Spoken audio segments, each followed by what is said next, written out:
Mula kay Melvs Castle, China, iyak. Nagpanik, takbo lahat ng barko nila, pinaatras, live fire exercises, pinasabog ng USA. Oy, saan kaya to mga kapatid? No? Yan title yan binasa lang natin. Bigyan natin to ng reaction video mga tol and commentary. Siyempre samahan ninyo ako, huwag nyo rin kalimutan mag-subscribe kay Melvs Castle mga kapatid. So huwag na natin patagalin pa, panoorin na natin to. Iyak na naman ang China sa balitang ito. 4 na F-22 Raptor fighter jets nakita sa South China Sea malapit sa Scarborough Shoal. As usual, nagtakbuhan agad ang China Coast Guard. Wala nang bago dito. Puro water cannon lang naman kasi ang alam ng China. Pero pag actual na gera na, wala. Nag-uunahan pa yan sa takbuhan. Wala, kaya puro sila daldal.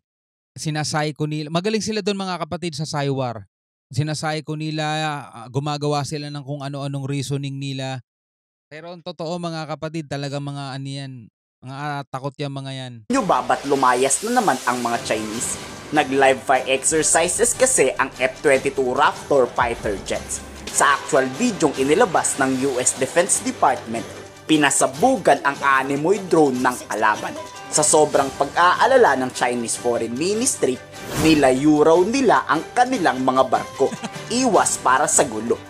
Sa telepono nga, di ba, nag-usap si Biden sa si Xi Jinping. Binalaan ni Biden si Xi Jinping. Mag-ingat-ingat ka sa mga kilos mo sa South China Sea. Labag ka sa international law. Bakit China? Natatakot na ba kayong baka magkabombahan na? Sabay gusto raw ng China kausapin ang Pilipinas ng masinsinan. Naku. PBBM at Xi Jinping lang, hindi kasali ang Amerika.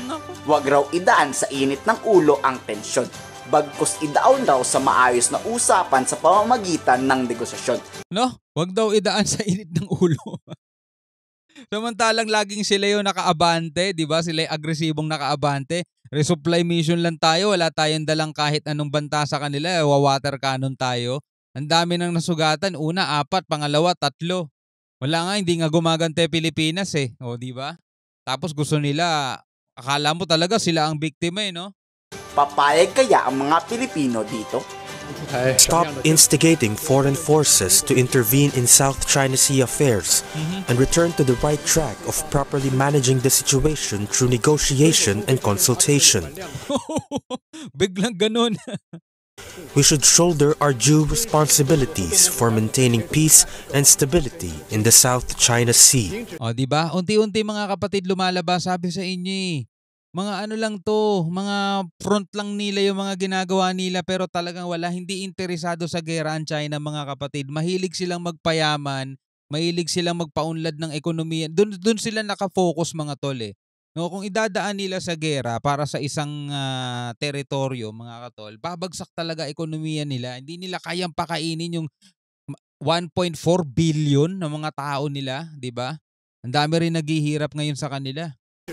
Bukod sa massive airstrike exercises ng F-22 Raptor fighter jet, ipinost rin sa social media account ng US Indo-Pacific na nag-live fire exercises ang guided missile destroyer na USS Dewey at nagpasabog rin ang USS Ralph Johnson. Sa totoo daw, sabi ni Spokeswang, wala namang problema ang Pilipinas at China. Magkaibigan tayo, Philippines, di ba? Ang tunay daw na gustong magkaaway tayo ay ang Amerika. Nako, pag naniwala ka dun sa mga sinasabi niyang eng-eng ka rin. 'Di ba? Ang gusto ng Amerika maging magkaaway ang Pilipinas at China. 'Di ba? Maniniwala ka pa ba doon sa mga ganong mensahe mga tol?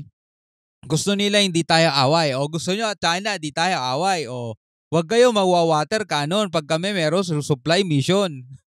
Yung mga mangingisdang Pinoy, hayaan yung mangisda sa Scarborough dahil sa Pilipinas yan. Yun lang naman ang problema ng Pilipinas sa kanila mga tol Diba? Kinukuha nila yung hindi naman kanila Walang kinalaman ng US sa usaping yun dahil exclusive economic zone yan ng Pilipinas, hindi sa US. Hindi naman nandiyan ng PCG natin in the name of US.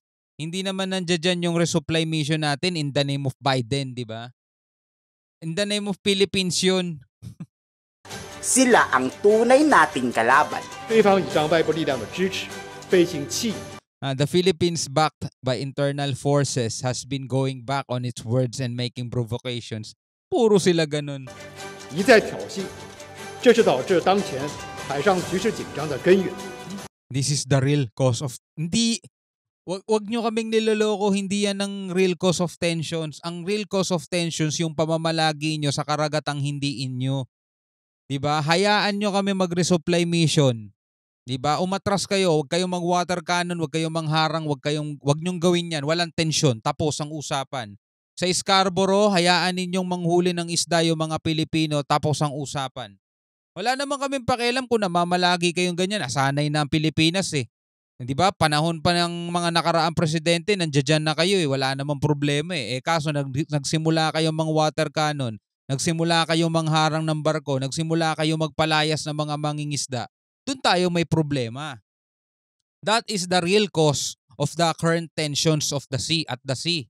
'Di ba? 'Yun ang problema eh, mga kapatid eh, 'di ba? Kung nandiyan sila, yung mga Coast Guard nila, okay lang. 'Di ba? Hindi naman tayo madamot eh, 'di ba? Hindi naman tayo madamot eh. Kung gusto nila mangisda, okay lang din. Pero wag naman nilang yung tipong uubusin lahat tapos tayo wala nang ititira sa atin. 'Di ba? Hindi naman talaga tayo madamot, mga tol. Matagal na silang nandiyan. Wala lang magawa ang Pilipinas dahil di nga tayo ganun kalakas at saka hindi naman natututukan ng mga nakaraang administrasyon. Pero ang pinaka nagiging dahilan ng problema natin sa kanila ngayon kung bakit tayo naiinis sa kanila, yung ginagawa nilang pambubula sa atin. Yun ang totoong dahilan. 菲方应当立即停止侵权挑衅行径。 The Philippines needs to immediately stop violating China's sovereignty. O, sino may sabi nun? Di ba? And its provocations and return to observing the spirit of the DOC. Di ba? Yun ba ay labag sa international law o hindi? Di ba? Titigas talaga ng mga mukha nito mga to, no?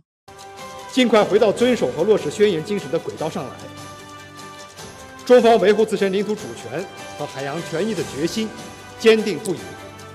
Walang gusto ng gyera dahil sa uli walang panalo sa digmaan. Bukas daw ang Pilipinas sa pakikipag-usap, pero sa isang kondisyon hamon ni Defense Secretary Gibo Teodoro. Papaatrasin yun ng permanente ang China Coast Guard. As in wala ng balikan sa West Philippine Sea. Doon lang kanya makikipagkasundo ang Pilipinas. Alam nyo mga tol, di ba? Matagal lang wala tayong balita dyan. Though may mga paunti-unti, may mga pailan-ilan, pero hindi talaga yan yung masyado nababalita. Panahon ni Pinoy, nagkaroon na matinding balita dyan mga tol. Sa Scarborough, panahon ni Pinoy yun eh. Nagkaroon ng standoff doon sa Scarborough dahil nga nahuli ng ating mga Coast Guard na parang meron silang mga illegal, mga dala silang mga kinuha doon sa West Philippine Sea. Nga nagpadala tayo ng Navy at ang sagot nila, nagpadala rin sila ng Navy mga tol. Diba? So para hindi matuloy yung gera ng mga panahon na yon, umatras tayo. Kaso hindi na nila iniwan yung Scarborough at dun na nabitawan na natin yung Scarborough. Kaya biglang pumutok yung ingay, pumutok yung usapan. Binenta na ni Pinoy yung Scarborough, ganyan-ganyan mga tol. Hindi natin alam kung ano yung nangyari doon, di ba? Pero eto, sa panahon din ni Pinoy yon, 2013 yung naghain tayo ng reklamo doon sa Daheg. At 2016 nga, mga kapatid, na panalunan natin yon. And yung 2016, mga kapatid, yung ating arbitral ruling, hindi ipinush, hindi ipinatupad, o hindi ring ginalang, hindi ring kinilala, mga kapatid, nung nakaraang presidente natin. Diba? Mas matindi pa sa pagbebenta yon. Talks about exhausting diplomatic efforts to resolve the issue.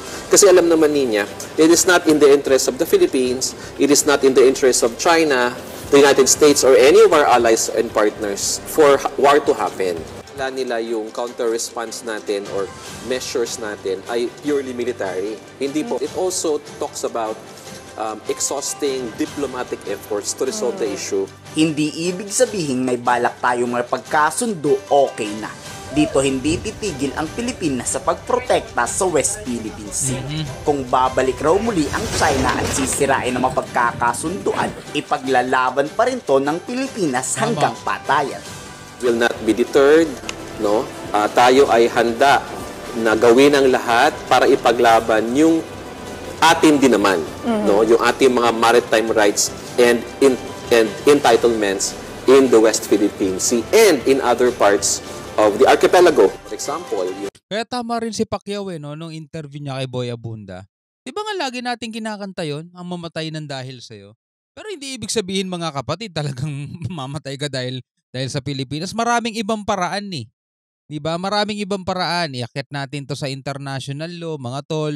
Kumuha tayo ng maraming suporta sa international community sa iba't ibang bansa para lang umatras, para magdalawang isip ang China, para lang, alam mo yun, maghinay-hinay sila sa mga agresibong galaw nila dahil ipinapakita natin sa kanila na hindi tayo nag-iisa, marami tayong backup. Doon pa lang mga tol eh. Kung nag-iisip, yung mga talagang may isip naman ayaw lang nila gamitin, hindi naman talaga gera solusyon dyan mga tol. Maraming ibang paraan. Kaso nga kasi ang propaganda ng mga pro-China para ilaglag si Marcos, pinatatakot nila yung gera na hindi naman din mangyayari yan dyan. Takot lang ng China. yung sa Benham Rice, nasa east side ng ating bansa, yung nasa north side natin sa Batanes, no? Kayo, papayag ba kayong kausapin ng China basta papaatrasin ang lahat ng kanilang barko? Atras O sila. wag na lang dahil alam naman nating babalik at babalik ang mga yan? Kayo, ikomento sa baba ang inyong salobin. Magandang tanong yun mga kapatid. Kayo, pwede kayo magbigay ng comment sa ibaba. Ano sa tingin ninyo? No? Maraming salamat sa inyong panonood mga kapatid. Hanggang sa muli. Ako nga pala si Shobal D. Peace out.